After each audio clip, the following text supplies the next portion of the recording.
ঈদের দিন ঈদের নামাজ পড়িয়া সবাই আনন্দে বাড়ি বাড়ি যায়। ওমর ফারুক রাদিয়াল্লাহু তাআলা একটা রুমে তালা লাগাইয়া ঈদের আনন্দ বাদ দিয়া ওখানে বসে বসে কান্না করতেছিলেন। সাহাবী আবু হুরায়রা রাদিয়াল্লাহু তাআলা প্রশ্ন করলেন, খলিফাতুল মুসলিমিন, আপনি ঈদের আনন্দ বাদ দিয়ে আজকে কাঁদেন কেন? ওমর ফারুক রাদিয়াল্লাহু তাআলা কান্না করেন আর বলেন, ও ভাই আবু হুরায়রা, আনন্দ তো ওই ব্যক্তি করবে যার মধ্যে কোনো টেনশন নাই, পেরেশানি নাই, কোনো চিন্তা নাই। কিন্তু আমার মধ্যে অনেক পেরেশানি, অনেক টেনশন, অনেক চিন্তা। হলে কি বলে? রমজান চলে গেল, বরকতের মাস, রহমতের মাস, নাজাতের মাস। রমজানে আমি তারাবির নামাজ আদায় করেছি, কবুল হইল কিনা আমার ভেতরে এক পেরেশানি চলতেছে। কারণ যেইভাবে নামাজ আদায় করা দরকার ওইভাবে তো আমি নামাজ আদায় করতে পারি না। কেমন নামাজ আদায় করা দরকার? বলে, আন তা'বুদাল্লাহা কা'আন্নাকা তারাহু ফাইন লাম তাকুন তারাহু ফাইন্নাহু ইয়ারাক। বান্দা, তুমি নামাজে যখন দাঁড়াও এমন অন্তর তৈরি করে দাঁড়াও যে তুমি আল্লাহকে দেখতেছো। আল্লাহকে দেখে দেখে তুমি নামাজ আদায় করতেছো। যদি তোমার অন্তরে তোমরা দুর্বল, আমলে তোমরা দুর্বল, ঈমানে তোমরা দুর্বল, যে আল্লাহকে দেখার মতো পাওয়ার নাই, তাহলে তুমি এতটুকু মনে করো, যদি তুমি আমি আল্লাহকে দেখি না, তবে আল্লাহ তোমাকে আমাকে তাকায় দেখতেছে। আমি এখন নামাজে দাঁড়ায় গেছি, আমার মাওলার সামনে আমি দাঁড়ায় গেলাম। আমি এখন মাওলার সামনে দাঁড়ানো, আমি এখন আমার অন্তরের কি হালাত কেউ দেখে না, আমার আল্লাহ সব দেখতেছেন। আমি আলহামদুলিল্লাহ বলে শুরু করলাম, আমার মাওলা কুদরতের কান লাগায় শুনতেছেন। আমি আমার মালিকের আদালতে দাঁড়ানো, এই নিয়তে বান্দা যখন শুরু করবা, দেখবা তোমার অন্তরের হালাত ভিন্ন হয়ে যাবে। কিন্তু না, নামাজ তো আদায় করি, অন্তরের সাথে মালিকের কোনো যোগাযোগ নাই। নামাজে দাঁড়াইছি দুনিয়ার চিন্তা, দোকানের চিন্তা, ফ্যামিলির চিন্তা, ছেলেমেয়ের চিন্তা। আর এক আল্লাহর বান্দা নামাজে দাঁড়াইয়া কান্না করতেছে। নামাজের পরে বান্দাকে বলা হলো, বান্দা তুমি নামাজে দাঁড়ায় কাঁদবা কেন? বলেন, জাহান্নামের আয়াতের কোরআনে দোয়াটা বলেছিলাম, আমি নামাজে দাঁড়াইয়া আমার গুনাহের কথায় ভয় করেছি। আরে যেই নামাজে আমাকে জাহান্নাম থেকে মুক্তি দিবে, সেই নামাজ আমি পড়তে পারলাম কিনা? ওরে নামাজে তো চোখে পানি নাই, নামাজে কোনো ধ্যান নাই, কোনো খেয়াল নাই। ওরে এই জন্যই তো আল্লাহ ওয়ালাদের নেক নজর, আল্লাহ প্রিয় বান্দাদের মজলিসে বসিয়া অন্তর তৈরি করো। কলবের ভিতরে দুনিয়ার মুহাব্বত, বাড়ি গাড়ির মুহাব্বত, টাকার মায়া, বাড়ির মায়া, সন্তানের মায়া সব দূর করে দাও। ওরে এক অন্তরে কয়জনারে বসাইবা, ওরে আমার মাওলার দেওয়া কলম একটা, ওই কলমে হয়তো দুনিয়া বসাও, তাহার আমার মালিকের বসাও। ওরে কলমের মধ্যে যদি দুনিয়াকে বসায় দাও, আমার মালিকের আর বসার সুযোগ নাই। এই দুনিয়ার থেকে কলমের সাফ করি, আমার মালিকের সাথে সম্পর্কের জন্য কলমটাকে খালি বানাও। ওরে আল্লাহর মুহাব্বত নিয়ে চিন্তা করো, আর মুরাকাবা করো, মরণের চিন্তা করো। আরে আজ আমার টাকা, আমার বাড়ি, আমার গাড়ি, আমার সব আমার জামনি, কিছুই তো আমার না। ওরে একজন বিচারকের রায়, একজন আসামি, ওরে কত টাকাওয়ালা, কত বাড়িওয়ালা, কত গাড়িওয়ালা, কত কিছু বাহাদুরি, জেলখানা সে কিন্তু মরে না, জেলখানায় আছে, সবাই জানে লোকটা বাঁচিয়ে আছে, কিন্তু দেখা যায় তারপরে তার ছেলে মেয়ের ঠিকানা পর্যন্ত ঠিক থাকে না। তার রেখে যাওয়া বাড়ি, তার গাড়ি, তার সম্পদ কেমন যেন সব বিলীন হওয়া যায়। আর আগের মতো বাড়ি পায় না, গাড়ি পায় না, কেমন এক বিরাট ভূমির মতো দুনিয়াতে জেলখানায় চলিয়ে গেলে সব কিছু হাত ছাড়া হয়ে যায়। ওরে আজরাইলের হাতে যেদিন ধরা পড়িয়া যাব, ওই দিন আমার ছেলে কোথায়, আমার মেয়ে কোথায়, আমার ভাই, আমার বাড়ি, আমার গাড়ি। ওরে আজরাইল যখন রূহটা ধরিয়া টান দিবে, বান্দা তখন দেখবে ডানেও কেউ নাই, বামে কেউ নাই, সামনে কেউ নাই, পেছনে কেউ নাই, আমি একা। ওরে আমার ঘর দিয়ে সবাই টেনে টেনে দাবার বলে তাড়াতাড়ি কবরে দাও। আমার আপনজনেরা বলবে লাশ আর আমরা পাহারা দিতে পারবো না। ও আল্লাহর বান্দারা, রমজানের মাঝে আসছো, কি হালাত অন্তরের, আমার মাওলাকে অন্তরে জায়গা নাও। ওরে আমার আল্লাহকে যদি অন্তরে বসাইতে পারো, তখন তোমার এমন আমার বাড়ি ভালো লাগবে না, ছেলেমেয়ের কথা মনে পড়বে না, বাড়ি গাড়ি সব ভুলিয়া এমন অবস্থা হবে যে তোমার এখন মাওলা ছাড়া আর কিছুই মজা লাগে না। তখন অবস্থা এমন হবে, আমার ডাইনে আমার মাওলা। ওরে বান্দা, তখন তুমি দেখবা আমার মাওলার জিকির ছাড়া ভালো লাগে না, তেলাওয়াত ছাড়া ভালো লাগে না। তারাবির নামাজ 20 রাকাত না সারা রাত কোনো হিসাব নাই। মাওলার মোহাব্বতের বান্দা যখন নামাজে দাঁড়াবে তখন কাঁদবে আর তেলাওয়াত শুনবে। মনে চাইবে সারা রাত যদি তেলাওয়াত করে আমি নামাজ থেকে পেছনে যাব না। আর যার অন্তরে আমার মাওলার মোহাব্বত নাই, ওর অন্তরে নামাজে মজা নাই, রোজায় মজা নাই, জিকিরে মজা নাই, বয়ানে মজা নাই। এই জন্য আল্লাহ বান্দার অন্তর তৈরি করার জন্যই রমজান, আল্লাহর সুবহান। ওরে যাদের অন্তরে এখনো মাওলার মোহাব্বত আসে না, বাড়ি গাড়ির মোহাব্বত, আমার মাওলার সাথে মোহাব্বত তৈরি করো। ওরে যারা আগুনের প্রয়োজন আগুনের কাছে যাওয়া লাগবে, যার পানির প্রয়োজন পানির কাছে যাওয়া লাগবে, যার মাওলাকে প্রয়োজন তাকে মাওলার প্রিয় বান্দা আল্লাহওয়ালার কাছে যাওয়া লাগবে। আল্লাহওয়ালাদের নেক নজর যখন লেগে যাবে তখন অন্তরের মধ্যে মাওলার মোহাব্বতের ঘ্রাণ আসতে থাকবে। এক পর্যায়ে বান্দা দিলটা গরম হয়ে যাবে, মরণের কথা স্মরণ করে, কিসের বাড়ি, কিসের ঘর, কিসের টাকা, কিসের ক্ষমতা। এত বড় বড় ক্ষমতাওয়ালারা আজকে নাই, চেয়ার থুইয়া ভাগলো। ওই বাড়ি নাই, বাড়িওয়ালা কবরে চলে গেল, গাড়িওয়ালা গাড়ি রাখিয়া চলে গেল। এইভাবে অন্তরে যদি আল্লাহর মোহাব্বত জায়গা করা পর্যন্ত সময়টা খুব সীমিত। আর নবীজির আদর্শ হলো কথা কম, কাজ বেশি। রমজানুল মুবারক বরকতের মাস, কাজের মাস, কথার মাস না। যত কথা কম বলা যায়, কাজ বেশি করা যায়, এটা অনেক লাভ।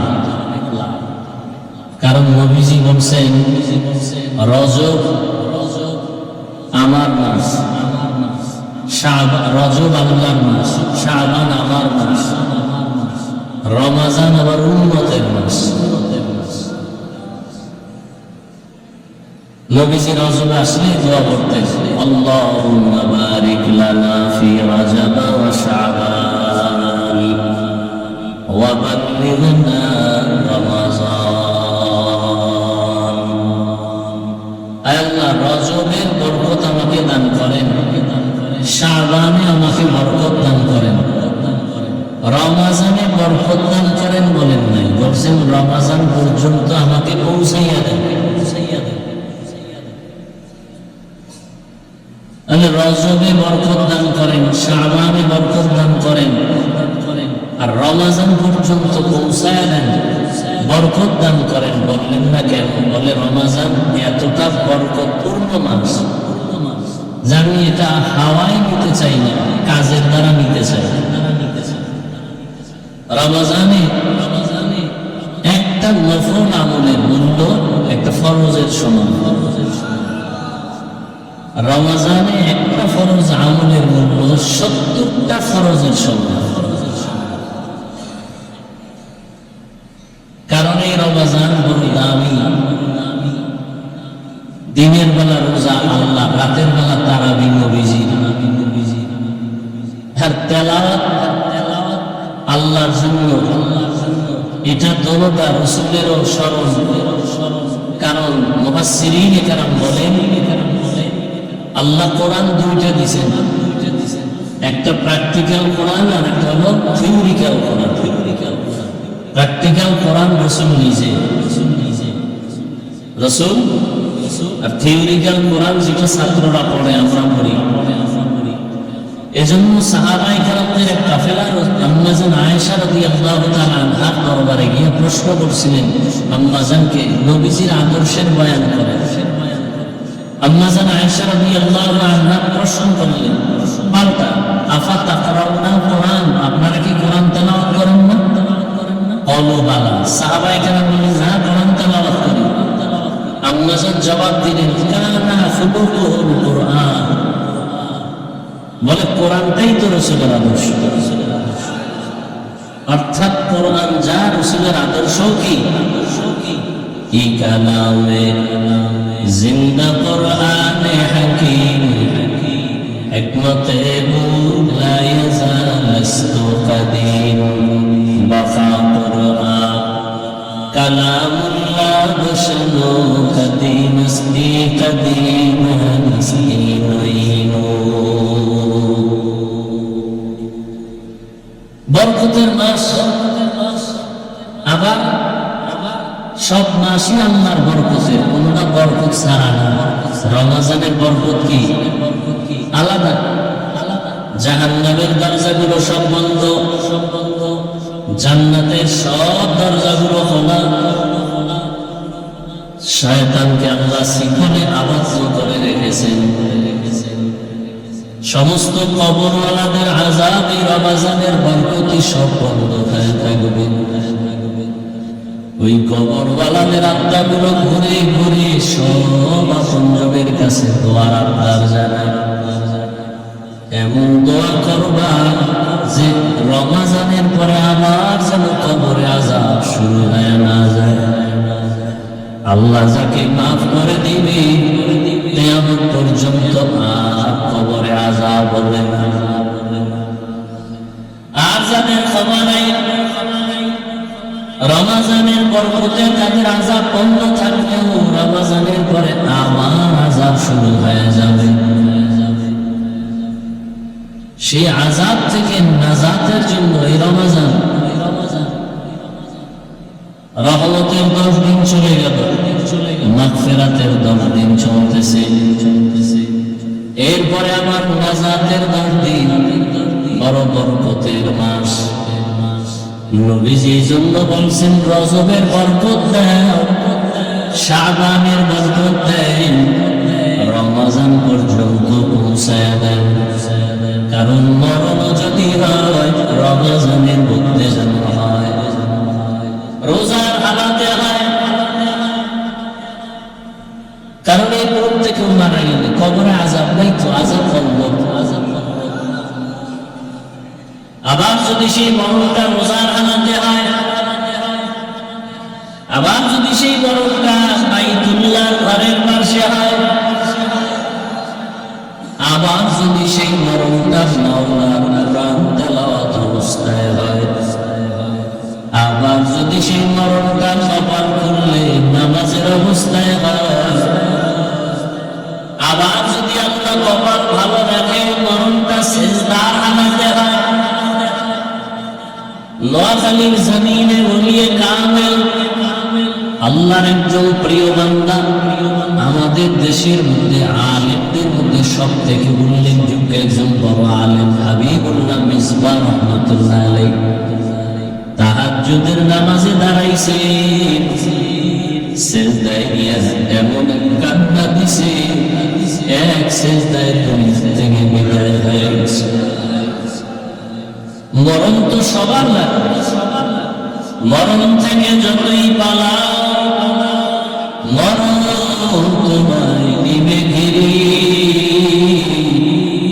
যদিও সুদূর আকাশ মানে বুঝাও সেটাই লাগিয়ে সিঁড়ি। নদী পথে নৌকা চালা ও গাজী ভাই, বেলা ডোবার আগে আমি ওপার উঠতে চাই। ছন্দগুলো শুনি কিন্তু হাকিকত নিয়ে কোনো ভাবি না। নদী পথে নৌকা চালা, দ্রুত চালা, সন্ধ্যা হয়ে গেলে আর কিনারা খুঁজে পাইবা না। এর 3.5 হাত গলির নৌকার মাঝি, তোমার এই হায়াতের নৌকা দুনিয়ার সামনে তুমি চালাইতেছ, আজরাইল আসার আগে কিনারায় পৌঁছে যাও। যদি তুমি এক আমলের রাস্তা দিয়ে ভিন্ন দিকে যাও, আর এর মাঝখানে যদি কিনারায় যাওয়ার আগে আজরাইল হাজির হয়,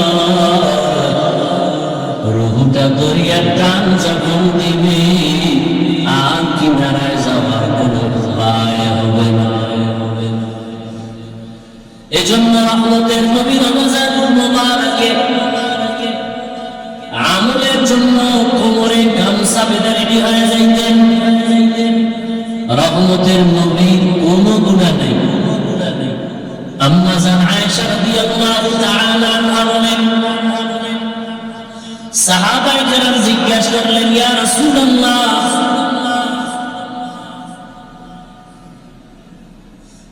সাহাবায়ে কেরাম একদিন আম্মা জান আয়েশার দরবারে গেলেন। আম্মা জান আয়েশাকে তো আল্লাহ এত ইলম দান করেছেন, রহমতের নবীর নজরে মাত্র 9 বছর আম্মা জান নবীজির সোহবত পাইলেন। 9 বছর নবীজি এমন দোয়া করছেন, আম্মা জানকে আল্লাহ এই পরিমাণ ইলম দান করেছেন।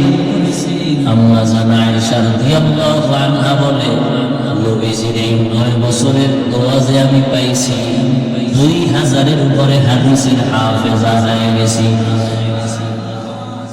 এমনকি আল্লাহ আমাকে কোরআনের ইলম দান করেছেন। ইলম তো আল্লাহ দেন, আনা কাসিম ওয়াল্লাহু ইউতি। নবী বলেন, আমি কিছু দেই না, আল্লাহ আমাকে দেন আর আমি বন্টন করি। দেনেওয়ালা কে? দেনেওয়ালা কে? ইয়া ইলাহি মুঝসে মুঝকো दूर करो, ताकि देखो मुझ में तुझको एक नजर। या इलाही तू मेरा माबूद है, या इलाही तू मेरा माशूक है। আম্মা জান আয়েশা রাদিয়াল্লাহু আনহা কে আল্লাহর নবীর দোয়া এমনভাবে কবুল হয়ে গেছে, কোরআনের বড় তাফসীর করনেওয়ালা হয়ে গেলেন। বড় বড় বড় বড় সাহাবায়ে কেরাম কঠিন কোন মাসআলায় আটকায় গেলে সমাধানের জন্য আম্মা জানের কাছে যায়। নবী যখন দুনিয়া থেকে চলে গেলেন, আম্মা জানের বয়স তখন 18 বছর। কি নাম? আয়েশা রাদিয়াল্লাহু আনহা।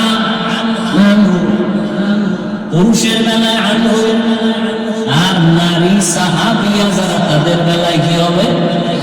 আনহা। আম্মা জান আয়েশা রাদিয়াল্লাহু আনহার কাছে সাহাবায়ে কেরাম কঠিন সমস্যায় পড়লে সমাধানের জন্য যাইতেন। আম্মা জান এমন একটা সমাধান দিতেন, বড় বড় বড় বড় কঠিন সমস্যার সমাধান সাথে সাথে সবাই পেয়ে যায় এবং মেনেও নিতেন।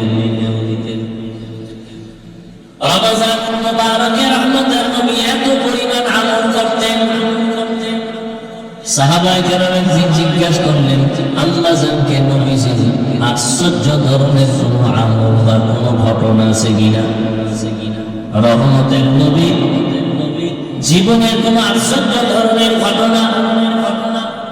আম্মাজান আয়েশা রাদিয়াল্লাহু আনহা বললেন, সাহাবায়ে কেরাম নবীজির এমন কি কথা বা কাজ আছে যেটা কোনো আশ্চর্য না, সবই তো আশ্চর্য ধরনের। রহমতের নবীর প্রত্যেকটা কাজ, নবী বাথরুমে গেছেন, সাহাবী দূরে দাঁড়ানো, নবীজি বাথরুম থেকে বের হইয়া মাটি দিয়ে তায়াম্মুম করতেছেন। সাহাবী বললেন, ইয়া রাসূলুল্লাহ, ওই যে পানি দেখা যায়, তায়াম্মুম করলেন কেন? নবীজি বললেন, সাহাবী পানি পর্যন্ত যাওয়ার গ্যারান্টি আছে নি? চিন্তা করেন, যে নবীর কোনো গুনাহ নাই, সেই নবী চিন্তা করেন সাহাবী পানি পর্যন্ত যাওয়ার গ্যারান্টি আছে নি? আমি আগে তায়াম্মুম করে নিলাম, পানি পর্যন্ত যাব, ওখানে গিয়ে আবার ওযু বানাবো। রহমতের নবী এতটা আল্লাহ ভীতি, এজন্য সব মুফাসসিরিনে কেরাম, মুহাদ্দিসিনে কেরাম বলেন পৃথিবীর শ্রেষ্ঠ ইবাদত কর্মওয়ালা আমার নবী। কত কষ্ট করেছিলেন ইয়াতীম নবী রমজানে, ইবাদতে রাত কাটিয়ে দিতেন, কি হবে উম্মত বিনে। কত কষ্ট করেছিলেন ইয়াতীম নবী রমজানে, ইবাদতে রাত কাটিয়ে দিতেন, কি হবে উম্মত বিনে। আমরা তো সেই নবীর উম্মত, মনে দাও তার সিনাতে আঘাত, মরণের ভয় নাই কি তোমার, কি হবে যে শেষের গতি। ভুলবো না, ভোলা যায় নাকি মাহে রমজানের স্মৃতি। ভুলবো না, ভোলা যায় নাকি মাহে রমজানের স্মৃতি। এ মাসের কত ফজিলত জানো কি মুসলিম জাতি। ভুলবো না, ভোলা যায় নাকি মাহে রমজানের স্মৃতি। ভুলবো না, ভোলা যায় নাকি মাহে রমজানের স্মৃতি। রমজান এমন বরকতের মাস, মাগফিরাতের মাস, নাজাতের মাস। রহমতের নবীর সাহাবী হযরত ওমর ফারুক রাদিয়াল্লাহু তাআলা ঈদের দিন ঈদের নামাজ পড়িয়া সবাই আনন্দে বাড়ি বাড়ি যায়। ওমর ফারুক রাদিয়াল্লাহু তাআলা একটা রুমে তালা লাগাইয়া ঈদের আনন্দ বাদ দিয়া ওখানে বসে বসে কান্না করতেছিলেন। সাহাবী আবু হুরায়রা রাদিয়াল্লাহু তাআলা প্রশ্ন করলেন, খলিফাতুল মুসলিমিন, আপনি ঈদের আনন্দ বাদ দিয়ে আজকে কাঁদেন কেন? ওমর ফারুক রাদিয়াল্লাহু তাআলা কান্না করেন আর বলেন, ও ভাই আবু হুরায়রা, আনন্দ তো ওই ব্যক্তি করবে যার মধ্যে কোনো টেনশন নাই, পেরেশানি নাই, কোনো চিন্তা নাই। কিন্তু আমার মধ্যে অনেক পেরেশানি, অনেক টেনশন, অনেক চিন্তা। বলে কি? বলে রমজান চলে গেল, বরকতের মাস, রহমতের মাস, নাজাতের মাস। রমজান আমি তারাবির নামাজ আদায় করেছি, কবুল হইল কিনা আমার ভেতরে পেরেশানি চলতেছে। কারণ যেইভাবে নামাজ আদায় করা দরকার ওইভাবে তো আমি নামাজ আদায় করতে পারি না। কেমন নামাজ আদায় করা দরকার বলে, আন তা'বুদাল্লাহা কা'আন্নাকা তারাহু ফাইন লাম তাকুন তারাহু ফাইন্নাহু ইয়ারাক। বান্দা তুমি নামাজে যখন দাঁড়াও এমন অন্তর তৈরি করে দাঁড়াও যে তুমি আল্লাহকে দেখতেছো, আল্লাহকে দেখে দেখে তুমি নামাজ আদায় করতেছো। যদি তোমার উত্তর এতটা দুর্বল, আমল এতটা দুর্বল, ঈমান এতটা দুর্বল যে আল্লাহকে দেখার মতো পাওয়ার নাই, তাহলে তুমি এতটুকু মনে করো যদিও তুমি আমি আল্লাহকে দেখি না, তবে আল্লাহ তোমাকে আমাকে তাকায় দেখতেছেন। আমি এখন নামাজে দাঁড়ায় গেছি, আমার মাওলার সামনে আমি দাঁড়ায় গেলাম। আমি এখন মাওলার সামনে দাঁড়ানো, আমি এখন আমার অন্তরের কি হালাত কেউ দেখে না, আমার আল্লাহ সব দেখতেছেন। আমি আলহামদুলিল্লাহ বলে শুরু করলাম, আমার মাওলা কুদরতের কান লাগায় শুনতেছেন। আমি আমার মালিকের আদালতে দাঁড়ানো এই নিয়তে বান্দা যখন একটু শুরু করবা, দেখবা তোমার অন্তরের হালাত ভিন্ন হয়ে যাবে। কিন্তু না, নামাজ তো আদায় করি, অন্তরের সাথে মালিকের কোনো যোগাযোগ নাই। নামাজে দাঁড়াইছে দুনিয়ার চিন্তা, দোকানের চিন্তা, ফ্যামিলির চিন্তা, ছেলে মেয়ের চিন্তা। আর এক আল্লাহর বান্দা নামাজে দাঁড়াইয়া কান্না করতেছে। নামাজের পরে বান্দাকে বলা হতো, বান্দা তুমি নামাজে দাঁড়ায় কান্না কেন? বলে আমি জাহান্নামের আয়াতের তেলাওয়াতের মোরাকাবা করেছিলাম। আমি নামাজে দাঁড়াইয়া আমার গুনাহের কথার ভয় করেছি। আরে যেই নামাজে আমাকে জাহান্নাম থেকে মুক্তি দিবে সেই নামাজ আমি পড়তে পারলাম কিনা? ওরে নামাজে তো চোখে পানি নাই, নামাজে কোনো ধ্যান নাই, কোনো খেয়াল নাই। ওরে এই জন্যই তো আল্লাহর আলাদের নেক নজর, আল্লাহর প্রিয় বান্দাদের মজলিসে বসিয়া অন্তর তৈরি করো। কলবের ভিতরে দুনিয়ার মোহাব্বত, বাড়ি গাড়ির মোহাব্বত, টাকার মায়া, বাড়ির মায়া, সন্তানের মায়া সব দূর করে নাও। ওরে এখন করে কয়জনের বসাইবা? ওরে আমার বাবার দেওয়া কলম একটা, ওই কলমে হয়তো দুনিয়া বসাও, আমার মালিকের বসাও। ওরে কলমের মধ্যে যদি দুনিয়াকে বসাই দাও, আমার মালিকের আর বসার সুযোগ নাই। এই দুনিয়া থেকে কলমের সাফ করি, আমার মালিকের সাথে সম্পর্কের জন্য কলমটাকে খালি বানাও। ওরে আল্লাহর মোহাব্বত নিয়ে চিন্তা করো, আর মুরাকাবা করো, মরণের চিন্তা করো। আরে আজ আমার টাকা, আমার বাড়ি, আমার গাড়ি, আমার সব আমার, আমার সামনে কিছুই তো আমার না। ওরে একজন বিচারকের পায় একজন আসামি। ওরে কত টাকাওয়ালা, কত বাড়িওয়ালা, কত গাড়িওয়ালা, কত কিছু বাহাদুরি জেলখানায় যখন চলিয়া যায়, এখনো সে কিন্তু মরে না, জেলখানায় আছে, সবাই জানে লোকটা বাঁচিয়ে আছে। কিন্তু দেখা যায় তারপরেও তার ছেলে মেয়ের ঠিকানা পর্যন্ত ঠিক থাকে না। তার রেখে যাওয়া বাড়ি, তার গাড়ি, তার সম্পদ কেমন যেন সব বিলীন হয়ে যায়। আর আগের মতো বাড়ি পায় না, গাড়ি পায় না, কেমন এক বিরাট ভূমির মতো। দুনিয়াতে জেলখানায় চলিয়া গেলে সব কিছু হাত ছাড়া হয়ে যায়।